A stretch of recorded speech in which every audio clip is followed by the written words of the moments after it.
Некои роботи денес личат на луѓето, едни само делумно, други речиси целосно. Некои пак личат на животни, инсекти, риби, змии и птици.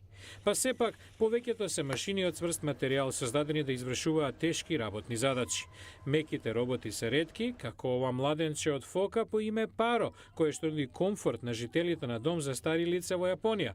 Истражувачите од Универзитетот Карнеги Мелон сметаат дека ни се потребни повеќе роботи како Паро. Пред 10 години научниците се бавеа со роботика, правеа разни роботи, но имаше поголем интерес за роботи од нееластични цврсти материјали, моќни машини.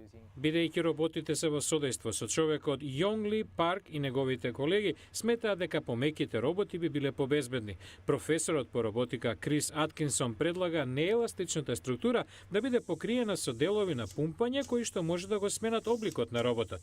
Вели истражувачите биле инспирирани од Бејмакс, роботот од популарниот анимиран филм Големиот херој 6 на Дизни. Hello, I am Baymax, your personal healthcare companion. Многумина ми говореа за позитивното влијание на филмот Големиот херој 6 врз децата од два аспекти. Прво, ги засакуваат роботите, второ, сакаат да станат научници и инженери.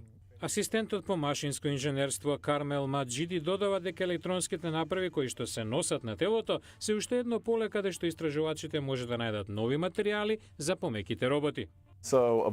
Главна цел е да создадеме материјали кои што истовремено ќе бидат компатибилни со поусовршениот микроелектронски хардвер. Во Големиот херој 6, Бејмак служи како надгледувач на здравјето. Технологијата рапидно се развива, но истражувачите велат за да завладее на пазарот ќе мора да биде попријатна на допир и за ракување.